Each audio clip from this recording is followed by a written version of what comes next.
জয় মা। আজকে গৃহবন্ধন নিয়ে আলোচনা করব। গৃহবন্ধনের মন্ত্র আলোচনা করব, কিভাবে করে নিজেই নিজের বাস্তু বা গৃহবন্ধন করতে পারেন তার পদ্ধতি, অথবা গৃহবন্ধন করলে কি কি ফল হয়, কি তার ভালো এবং নেগেটিভ প্রভাব রয়েছে, সমস্ত কিছু নিয়ে আজকে আলোচনা করব।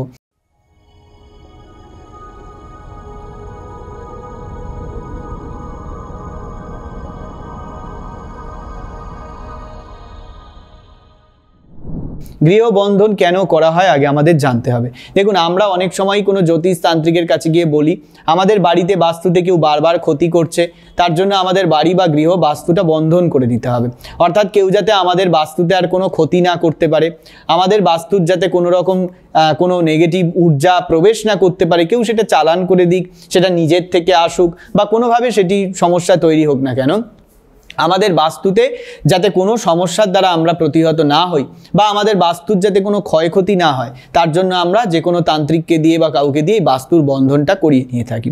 অনেক সময় নিজেও নানান রকম মন্ত্র পাঠ করে বাস্তুর এই বন্ধনটা করি।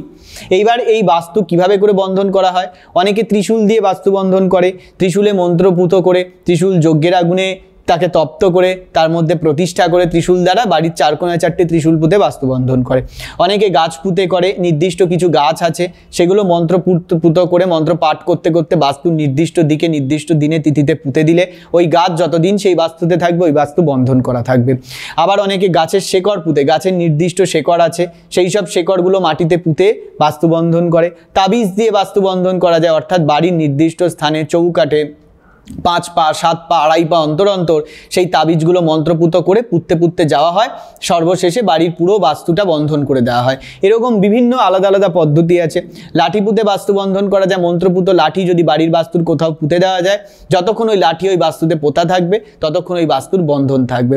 ঢিলের মধ্যে মন্ত্র পড়ে কোথাও ঢিল ঝুলিয়ে বা বাড়ির ছাদের ওপর ঢিল ছুঁড়ে দিয়ে বাস্তু বন্ধন করা যায়, যার ফলে ওই ঢিল যতক্ষণ ওই বাস্তুতে পড়ে থাকবে ওই বাস্তু কিন্তু তন্ত্রোক্ত পদ্ধতিতে বন্ধন করা থাকবে।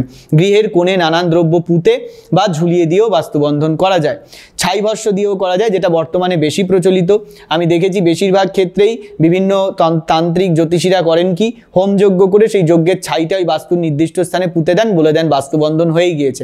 অথবা একটা পেতলের ছোট ঘট বা কলসি বা মাটির ঘটের ভেতর খেজুর গাছের পরগাছা, তারপর নানান ধরনের বনচারালের শেকড়, নানান ধরনের শেকড় রয়েছে, বিভিন্ন দ্রব্য রয়েছে, সেগুলো দিয়ে ত্রিশূল দিয়ে সর্ষে দিয়ে মন্ত্রপুত করে, মাসকলাই দিয়ে মন্ত্রপুত করে নানানভাবে করে তার মুখটা শালু কাপড় বা লাল বস্ত্র দিয়ে বেঁধে সেই ঘটগুলো বাড়ির বাস্তুর চার কোণায় চারটে পুঁতে দেওয়া হয়, অথবা বাড়ির বাস্তুর নির্দিষ্ট দিকে পুঁতে এবং হোম যজ্ঞ করে তারপর সেই বাস্তুটি বন্ধন করে দেওয়া হয়। কিন্তু এর প্রত্যেকটি পদ্ধতির যেটাই আপনি অবলম্বন করুন না কেন, সব কটার কিন্তু একটা প্রতিক্রিয়া আর একটা পার্শ্ব প্রতিক্রিয়াও আছে।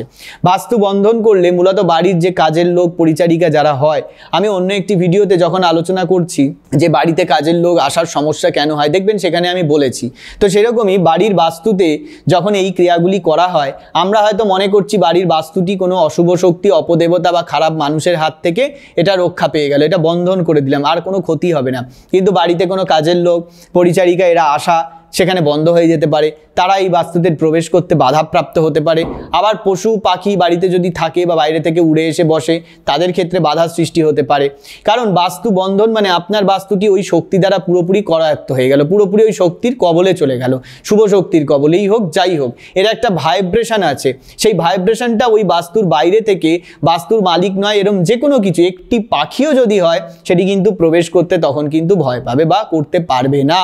এটাই কিন্তু সবচেয়ে বড় পার্শ্ব প্রতিক্রিয়া। তাই বাস্তু বন্ধন আমরা যেরকম বলি করে নিতে হবে, করতে হবে বা খুব সহজে আমরা বিষয়টাকে করি, বাস্তু বন্ধনের কিন্তু সেই ভয়াবহতা আরও কিন্তু বড়। বাস্তু বন্ধনের পার্শ্ব প্রতিক্রিয়া কিন্তু আরও ভয়ঙ্কর।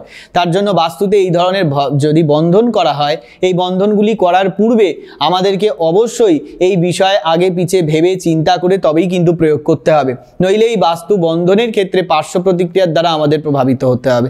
তাই বাস্তু বন্ধন অত্যন্ত ক্ষতিকর একটি বিষয়, কিন্তু এটা যত সহজলভ্য, এটা যত পজিটিভ কাজের জন্য করা হয়, উদ্দেশ্যে করা হয়, এর কিন্তু প্রচুর নেগেটিভ প্রভাবও রয়েছে। আমি বাস্তু বন্ধনের মন্ত্র আজকে তবু বলে দিচ্ছি, যার মাধ্যমে আপনারা 3 বার পাঠ করে নিজের বাস্তুর দেওয়ালে 3 বার টোকা দিলে এবং কোনো পুরোহিত বা তান্ত্রিককে দিয়ে একটা হোমযজ্ঞ করিয়ে নিয়ে সেই ছাই যদি আপনারা পুঁতে দেন, এতে মোটামুটি একটা বাস্তুবন্ধনের ফল আপনারা পাবেন।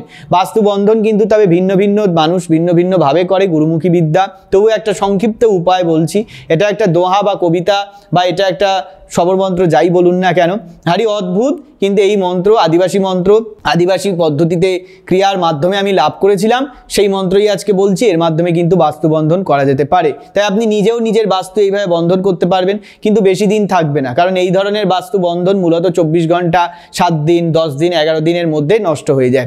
বাড়ির বাস্তুবন্ধন যদি পূর্ণাঙ্গ করতে হয়, কারণ বাড়ির বাস্তুবন্ধন করা কখনো কখনো দরকার হয়, তবে বাস্তুবন্ধন করলে আমি বলছি না যে বাস্তুবন্ধন করতে হবে না, আমি বলছি বাস্তুবন্ধন করলে নির্দিষ্ট সময় পর সেই বাস্তুবন্ধনটা কেটে দিতে হয়, খণ্ডন করতে হয়।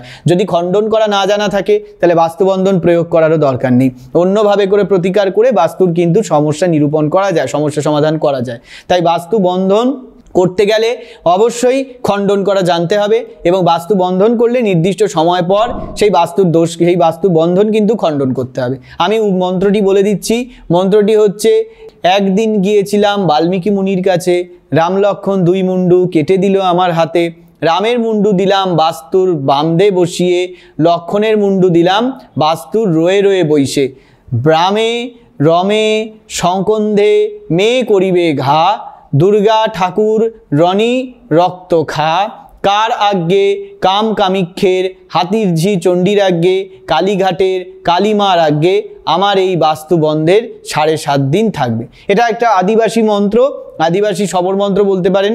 আদিবাসী তত্ত্বে এই মন্ত্র রয়েছে, এটা গুরুমুখী মন্ত্র ছিল। আদিবাসী এক বিশেষ পণ্ডিতের কাছ থেকে এই মন্ত্র আমি লাভ করেছিলাম এবং এই মন্ত্র আপনাদেরকে আমি দিলাম। কিন্তু বাস্তুবন্ধন আমি বারবার বলছি এত সহজ নয়, আর বাস্তুবন্ধনের কিন্তু প্রবল নেগেটিভ প্রভাব বা ক্ষতি রয়েছে। তাই এটি করবার পূর্বে এটি খণ্ডন করা জেনে নেবেন। এবং এই যে মন্ত্র বললাম, এটা আমি বলেই দিলাম, মন্ত্রের মধ্যে মাত্র 7.5 দিন থাকবে, তারপর এটি নিজেই খণ্ডন হয়ে যাবে। তাই এই নিয়ে অতিরিক্ত চিন্তার কোনো আবশ্যকতা নেই। আজকে বাস্তুবন্ধন নিয়ে আলোচনা এখানেই শেষ করছি। পরবর্তী ভিডিওয়ে অন্য বিষয় নিয়ে অবশ্যই আমি আলোচনা করব। সকলে ভালো থাকুন, সুস্থ থাকুন। জয় মা।